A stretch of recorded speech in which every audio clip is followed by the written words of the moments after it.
It's, you know what I think it is? I think it's chicken shit. Yeah. They're scared of losing the power that they have, and the Republican Party is betting their souls on Donald Trump. So that's why when, you do really self-destructive behavior, it's why I encourage that. Because I love you. I'm never going to tell you and be like, hey, I love you. Maybe that thing is not so great for you. No, dude, that's not what love is, bro. That's not what love is.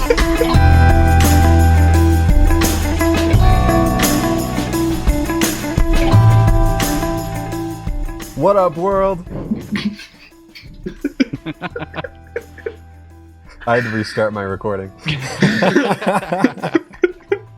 Beautiful. Epic pause. Welcome to the 89th episode of the Amera Podcast. Today is Thursday, July 18th, 2019, for those of you listening in the future. Or in the super past, and you brought some weird technology with you, went back in time, who knows? Like Anyways, in the Star Wars universe? I'll save it for our big tech talk, coming in the future. But wow. Today we are going to talk about something entirely different. We're going to talk about fascism. Yeah, very different. Great. Is it entirely different though? Tease for the podcast. I don't know. Have we ever discussed that on this pod once in the 89 episodes? Fascism, or how technology can enable fascism? Fascinating. I'm sure we talked about that, yeah. but I don't know. Oh, We'll wow! So for this more. is going to be a great foundation for that conversation. Indeed. Today we have Mr. John Kelly in Colorado, Lakewood area. How are you today, sir? I am doing well. Glad to be back. Sorry we took some time off, guys, but good to be back, listeners. It is nice to be back. And it is nice to hear your voice, as it is yours, up in Evergreen, Colorado. John Anderson, how are you today? Oh, hey. I am doing well listening to your smooth transitions through this intro. Thank you. It's lifting my day. Well, it's going to lift us right on over to, you named it, Berkeley, California. Hey-o. Tyler Grillo. What's up? How's it going, friends?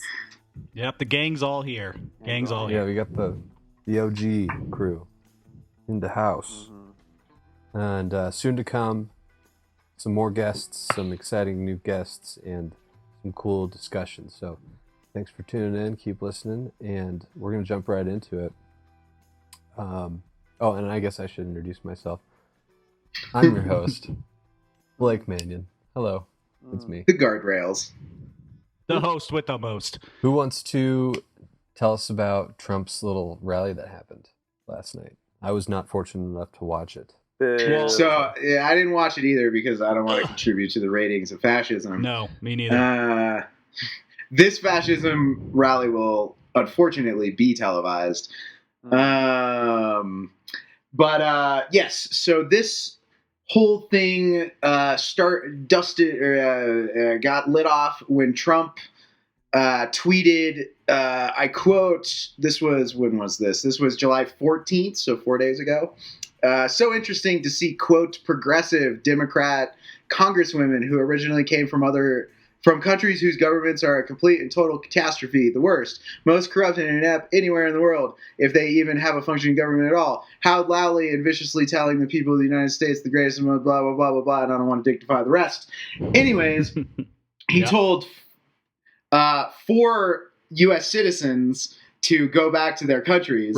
Right. 3 of which that are born here. 1's a naturalized citizen. So that's important. Now, I don't know if this is correlated at all, but these women happen to be women of color. And so... Is this correlated? Interesting. I don't know. I'm just going to throw that little factoid in. I'm going to say yes. So then our dear Supreme Leader had a rally last night in Greenville in which there was a chant, "Send her back," in reference to Ilhan Omar, Congresswoman from Minnesota. And Trump seemed to rather relish in it, although today he has backed off of it and said, I would try and stop it if it happened again, and I actually blah, blah, blah, and he's been gaslighting about it today. So we are particularly concerned about this rally because Send Her Back and the things around it are a fairly good... We I think, to speak for the podcast, believe this is a notable step in the fascist tendencies of some of our government and some of our populace. Yeah, Yes. I agree. It uses pretty usual language in terms of how white supremacists in the United States talk about immigrants and people of color. It's a very often used trope. Go back to your country. If you don't like our country, just go back to yours and fix yours, right? Yeah. Something that it's been said for hundreds of years in this country. Which, to many can we different just note ethnic groups, but it's still around. And what I think, before we get too much more into just the language itself, I want to say that what scares me most is that this is the beginning of the actual election season, really, for Trump. And it's a scary thing to think about, that if this is how it's stoking the flames with his supporters already now, that it's going to get very ugly between now and the election next November. Mm-hmm. Mm-hmm. Can we just quickly note how ironic it is to have people who fly Confederate flags telling people to go back to their country? Yes. Very, very ironic. And as Kelly pointed out, that sentiment of go back to your country has been used for hundreds of years. And also, like, just to name some, like, a key moment is, like, during school segregations in the integration in the South, they would stand outside and chant "Go back to Africa." Like, I mean, it's been a consistent thing too, right? So it's not like, oh, we forgot about it. It came back. It's like, no, it's been a consistent. Yeah, I mean, not to interrupt you, Tyler. Go ahead. I was going to say, I grew up knowing that is something that you don't say. Yeah. Like, that is racist. Yeah. Historically in the U.S., it has been a through line. The very meaningful difference between now and the rest of American history is that sentiment is backed by the power of the presidency. Yeah. Right. And that's where it becomes super scary, because typically this has been a minority force in our country that sways politics towards the right, but they had no real power. You saw this with like George Wallace or Joseph McCarthy, but they never became president, and they never used it to as a political cudgel. And so that's where, because I think some listeners might be like, oh, well, then if this is typical for the U.S., what should we be worried about? The thing that's scary is this is now backed by institutional power. Yeah. Yeah, much more blatantly than we've seen in the past. I would say that in some ways in the past it absolutely was backed by authority, both at the state and federal level. But it's the first time in our lifetimes, for sure, that we've seen it so blatantly on a national stage. And I'd also like to say I loved the irony comment, John. It's doubly ironic. It just drips of irony that it's also the same people telling them, fix your own country if you don't like it, and all these people are American citizens. Yeah. Well, it's triple irony dripping, because unless you're an indigenous person, all of us aren't from. If you follow those fucking rules, none of us are from this country. So just go watch the movie Gangs of New York. Yeah. So what's important about this also is that if it just watch Gangs of New York. Wow, what a reference. I think what's important about this is to then really to dig a little bit deeper into it for people, because you have to follow the thing. Okay, so if you're saying go back to your country, but we're all immigrants, that doesn't actually make any sense. So what are you actually saying? You're telling not white people to go back to their country, which is exactly what they were doing, which is why it's extremely racist, right? So that's like you got to follow it to the end, because some people are like, well, what do you mean? I mean, You're like, when you set up an extreme othering of groups of people just because they don't look or believe like you. Yeah. There you go. Yeah. And we're not here to completely just degenerate right? The ideals of the United States or the history of the United States. But it's important to know that this is a very real thing that has happened throughout our history, that there's always been groups of power that have felt threatened by new immigrant populations, changing demographics, and have reacted this way time after time. It's a pretty clear cycle, actually, when you look back. And I think it's really important to know that history because I think despite all of the horror of the past, we can see some progress there. And so, like, I think that you can tell that story, and Barack Obama was the master at this, of telling the complexity of the story, acknowledging the horrors of it, while still ultimately making it a story of optimism. Yeah. And that is to me, like, where my red, white, and blue heartstrings just flutter. And, like, I'm so into that story of America, the more perfect union story of America.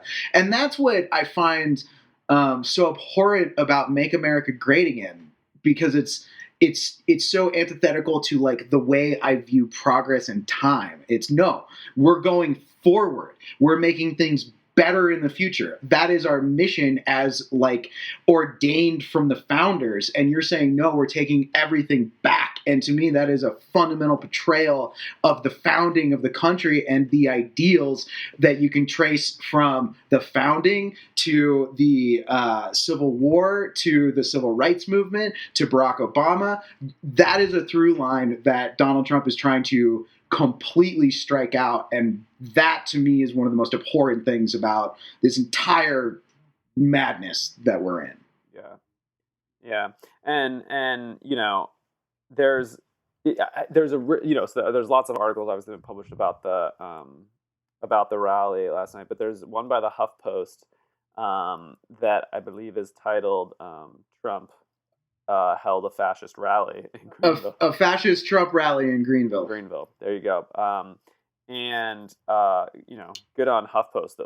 That fucking radical leftist. I mean, they are more to the left for sure, but no doubt. Yeah, and they're pretty blatant about it. But good on them for calling it what it is. But one of the things that they do is in that article is they interview or they get some quotes from people who, you know, study fascism. And, you know, it's important because some people are like, you're just calling people fascists. And I'm like, have you ever read anything about fascism? Do you know anything about it? Do you know what it is? Yeah. Because no, but I do know that Democrats want to take my guns. So, so that's all I need to know. Well, often fascist governments also want to take your guns. But that is beside the point. That's not. Yeah, you can't mention that. No. But the piece that I think is like important there is, I mean, obviously we should all do our own reading and research about these things, and the people who do this for a living, who, you know, understand this, who study this sort of thing as like for a living and write books on it, they understand because there are patterns. That's why there's a name for the thing, because there are patterns to it, and then we are like, hey, look, something's happening. Let's have a word to refer to it as something, and then. Hence, there are patterns. You can look at other things and go, hey, does this fit the pattern? And if it fits the pattern, then that's what that thing is, right? So what's happening, and these people who are experts were like, yes, this fits the pattern. And in fact, it's scary because it's a new, it's increasing. It's a new level. We've been, you know, people have been talking about this since Trump started his campaign in 2015. Have been like, he's using fascist rhetoric, he's doing these tactics, and it has continued to escalate. And these scholars are basically saying this is an even higher escalation, you know? And he's holding a rally, which we actually are getting into election season, but he's been holding rallies not during election season. Let's also point out that he filed for re-election the day after inauguration, so that he could start bringing in campaign financing, so he could start fundraising, so that he could then turn around and book venues of his own for these types of rallies, so that it goes back into his pocket. Turns out it's a fucking Ponzi scheme. Fucking crook. He's a fucking crook. Yep. Yeah, but I mean, you're totally right, Tyler. It's amping up, and That's why I was excited to see the debate and the reaction that happened in the House over kind of condemning Trump over the tweets before the rally happened. I and for your listeners, hopefully you were following it as well. But it got a little lively between the Democrats and the Republicans when it came to that debate on the House floor. And you look at it, and I consider myself to be a left-leaning person that's in the middle on tries to be in the middle on a lot of things, but the response by Republican lawmakers on this is just, it's abhorrent. It really is. To borrow your word, John, it really is. You know what I think it is? I think it's chicken shit. Yeah. They're scared. They're scared of their constituencies. They're scared of losing the power that they have, and the Republican Party is betting their souls on Donald Trump. Nationalism. I cannot remember. I was just walking past the television and heard this on MSNBC. Anyways, I can't remember the source of this, but this guy was saying he was texting with a Republican congressman and was like, "Why are you not condemning this racist attack?" And the text message he got back was the primary filing deadline day +1. So it is, I'm going to keep my fucking mouth shut until I know I don't have a primary challenger, and then I'll say something. Wow. Yeah. Yeah. Talk about having no fucking backbone. Talk about having no moral values whatsoever. No fucking moral compass. Yeah, this is not a time to play politics. I mean, like, sure. I mean, we all know politicians are going to play politics, whatever they do. It's hence politics. The thing is that it's such a fundamental challenge to what the United States is supposed to be about, and our set of values and our structures and our institutions that we have, is that the Republicans, most of them could still get reelected. They could run someone else, kick Trump out. They could probably still win the national election anyway, just because how voting is in a lot of states. If they could convince a couple states to not go for Trump, they could probably still win, but they're too scared to do that. Yeah. Yep. How do you guys feel about that? Did anybody catch that op-ed in the New York Times? I'm trying to remember the author, but she was basically saying that Alexandria Ocasio-Cortez, AOC, was like the perfect catalyst to get Trump reelected. It's not a bad argument when you look at how she polls for a lot of places in America. Yeah, I don't know. I think it's easy to throw out things. I'm sympathetic. Okay, yeah. Anderson? I am sympathetic to that argument. I understand it intuitively. I think it is for sure correct in 1996. But I don't know. We might be living in a time where there is no more political middle, and the only thing that matters is political mobilization. And she's probably on net a better mobilizer for the left than she is the right. Although I think reasonable people could disagree about that. I think ultimately, and then here's another thing, is Republicans are going to find their AOC anyways. Like, we have seen this with Barack Obama. Barack Obama was like the most moderate. Think about this. We put up Merrick Garland, who is the most nominatable Supreme Court justice in the world, and Mitch McConnell didn't even give him a hearing. So, I don't think we should be chasing around Republicans trying to get to, the moderate. I think we should just do our own thing and try and win the argument. Yeah. And I think the other thing that's happening that I want to mention is just all of this is an ideological battle for what the United States is and what we're doing here. What we're doing here is a culture, I understand it's okay, she's maybe too far left, but it's also well, but she's saying all the things that many people think are needed. And she's putting forward policies that a lot of people agree with. And of course, a lot of people also disagree with those things. And it can be she's part of the Democratic Party and these things. But it's also That's what a lot of people on the left want to be. And so I think that it's hard because what I don't like about that argument, Blake, is that people have been using that argument forever, saying, that's a white moderate argument. And look where we are. We've done nothing but go further and further right. Everyone is saying, be more moderate, you can't be too far. And what's happening in that conversation? We are just going further and further right. So I think that's been proved patently false because we have been going to the middle. Hillary fucking Clinton. There are so many times that the Democratic Party's been like, okay, let's do that thing, and it's not working. But I agree with all of that, but I also think that we cannot. It is possible to swing too far the other way. We need to have a message and have policies like the minimum wage that I think can speak to both the inner city, quote unquote, and rural poor, which by that I mean white and black and white and minority poor people, right? Kelly, were you trying to get a word in? I was, but I was going to wait for John to finish his point. Cool, I was just going to call him a fucking statist. Fuck you. Yeah.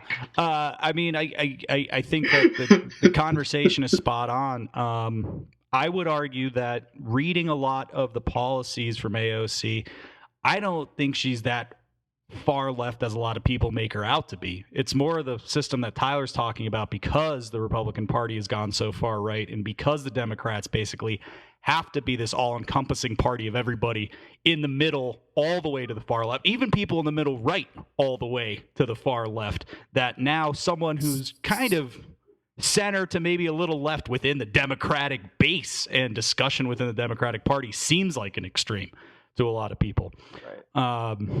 And so, it's a real issue when you have a party that represents a very small amount of the actual population and the actual viewpoints within a country holds so much power. You have to question whether or not a really representative democracy is established and whether or not we are living in something where real change can happen to bend to a people's will, right? Because really what you're looking at is the minority running the country. Yeah, I think we might be giving land too much votes in the Senate. Yeah. So maybe we should bring in DC and Puerto Rico and some other shit and let's balance it out a little bit. Yeah. Can I title this something that also really gets my goat? Yes. on terms of fascism. So I'm going to say something, and this is fascist, and people would be like, "What do you mean?" And I'm going to tell you what I mean. America, love it or leave it. That fucking thing. Which there are people. If you read this article, there are people wearing T-shirts and that's shit. Fascist. That's fucking fascist. The idea that the government and the country is infallible is a fucking fascist ideology. Pure and simple. Yep. There's no... that's the thing. The motherland, all that shit, the fucking Aryan nation, that shit, that's the thing. It's this is the perfect society, and we just need to get the people out who are not part of the perfect society, and that will solve our problems. That's a fascist ideology. Also, you guys, we've all been friends for a while. You know me, dude. I love you guys so much. So that's why when, you do really self-destructive behavior, it's why I encourage that. Because I love you. I'm never going to tell you and be like, hey, I love you. Maybe that thing is not so great for you. No, dude, that's not what love is, bro. That's not what love is. Love is just enabling for somebody, regardless of what they're doing, is destroying them or not. So... Great, you really took us on a journey there, man. Great description. Yeah, couldn't be more spot on. Yeah. Beautiful. Thank you, Tyler. Wow, for taking us down that road. Mm-hmm. Yeah, man, I'm tired from that journey. I just been eating me up inside. Had to get it out the mouth hole. Somebody, John, Kelly. I was going to say that I was glad, John, that you brought up the minimum wage and what it could do for people that are confirmed Republicans and people who are outside of really an understanding of the system, what it could do to bring them sort of back towards reality, I think, a little bit. The poor rural poor. Yeah, so And I think it's a mitigation for automation, which I think is incredibly important. Yang Gang, UBI life. So yeah, although Yeah, get the boot off the throat, man. I will say, just to be, the conservative liberal, Sure. I don't feel great about just doing like a blanket 15 minimum wage. I am sympathetic to like rural communities where that might not make as much sense as it does in like Manhattan. Absolutely. It's a And very good point.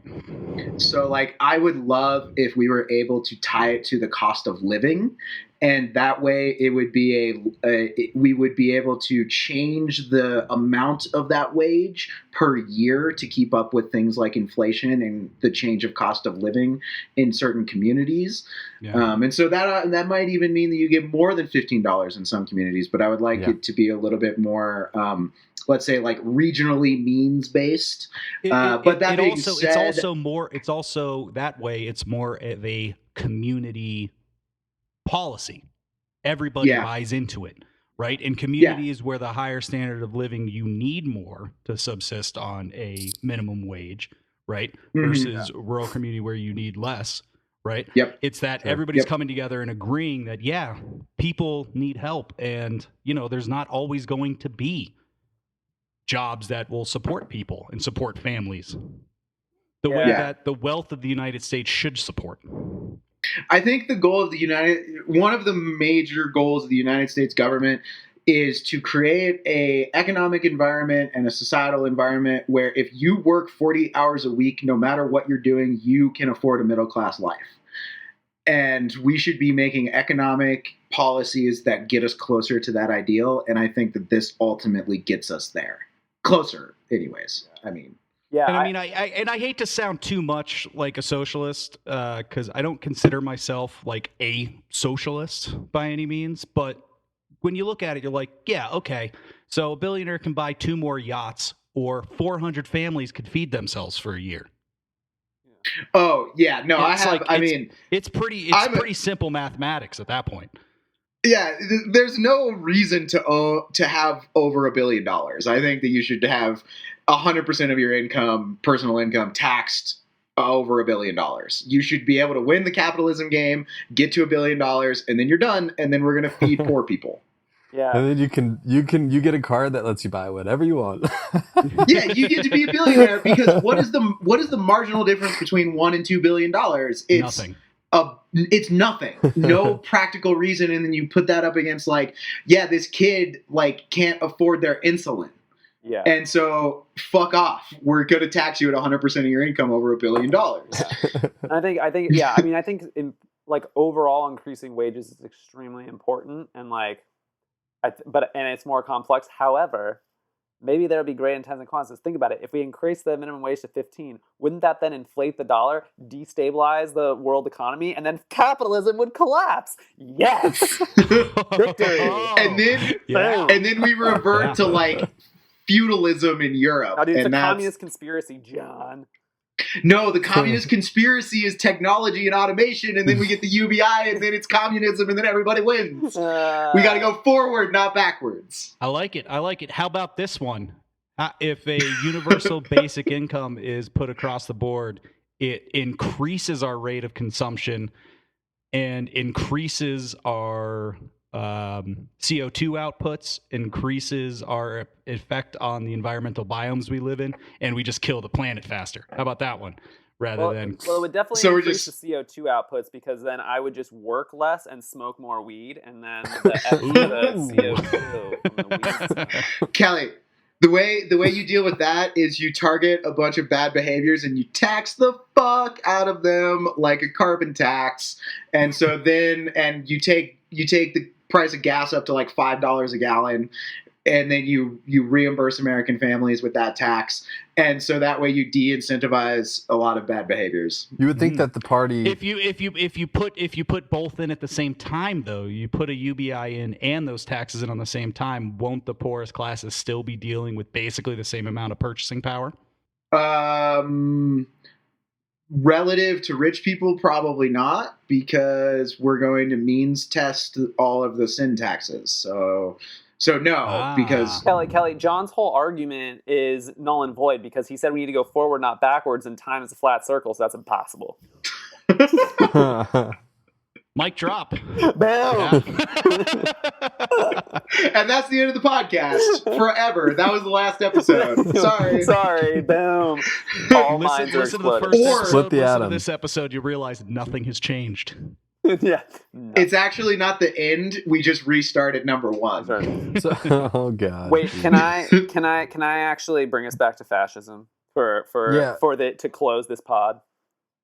Yes. Yeah. I saw a discussion of fascism on the internet in which someone dropped the meme, which you may have seen.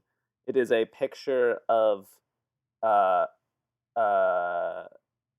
Hitler, and it says everyone on the left thinks that everyone on the right are Nazis, which is not true. But let's just go with the meme.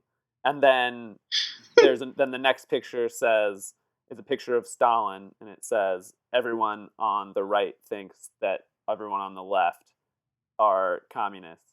And then below is a picture of Brad Pitt from Fight Club saying, and I'm just sitting here looking at a country full of idiots falling for the divide and conquer thing. Now let me just. Don't you just love internet memes? And like people are like, oh my god, what a great meme! I'm going to use that. And I was just like, I was like, do I respond to this? And I was like, no, I'm not wasting. No. But here's the thing: Nazis and fucking Soviets, quote unquote communists. They were not the Soviets. Were both fascist. You dumb fucks. Yes. Dumb Yes. That's because the right and the left, it looks like a spectrum on a line, but it's not. It's not. It's not. It's the same fucking thing. Oh god. It's way too easy. It's Tyler. That meme. That's low hanging fruit, man. Yeah, you know? It's low. It's too easy. I had to pass it up. So just next time you're considering whether or not someone on the other side is doing something, ask yourself: is it fascism?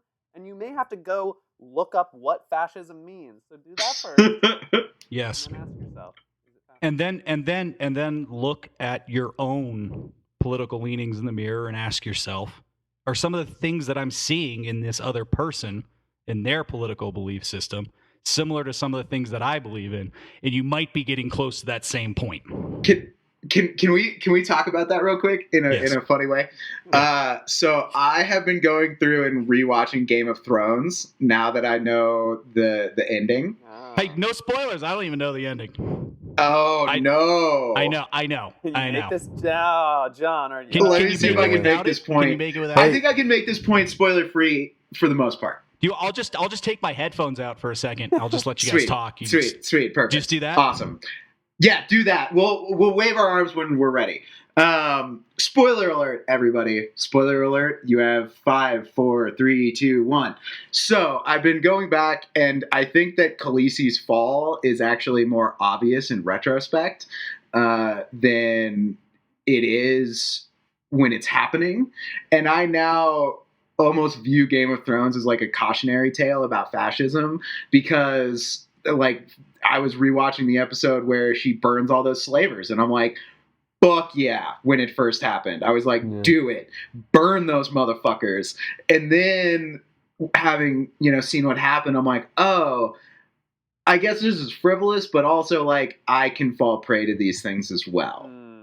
And so we should all be like pretty aware of those things. And I think checking ourselves in even mundane ways, because we are all like susceptible to that tick of humanity.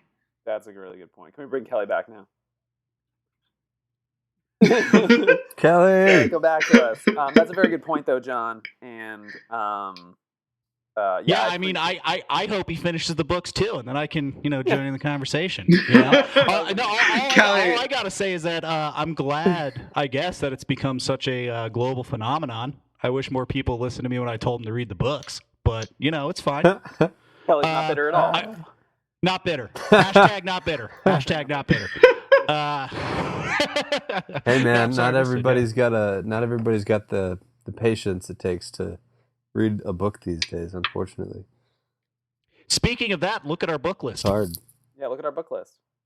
On the interwebs. On the interwebs. Check it out. And we may, in the near future, we will see at some point in the future, maybe near future, maybe far future, maybe neither because time's a flat circle. But at some point, we will have a tech talk, not a TED talk. I have a question. A tech talk.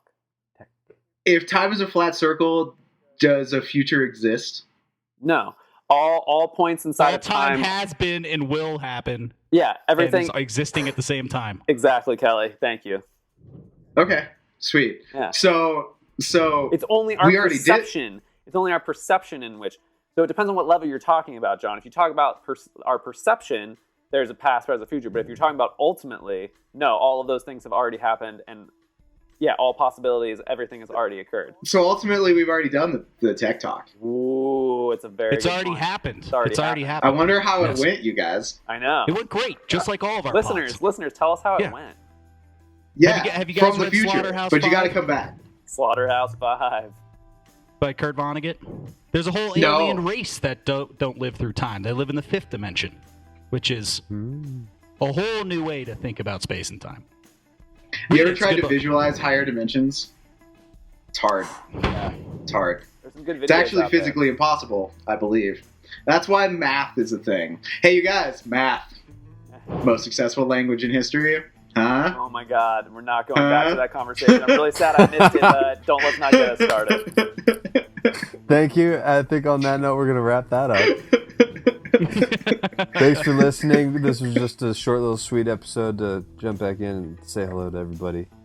We will be back soon with some more fascinating conversations. Thank you everybody for joining us. Please give us a like, write us a review, send us a nice note, give us a critical thought. We like it all.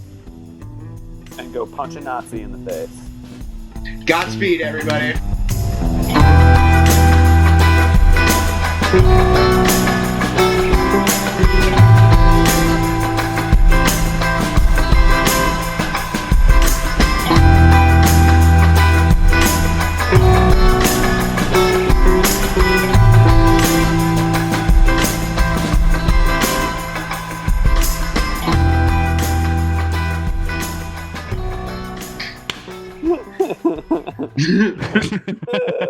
Nice. So I just thought I'd end on that nice note.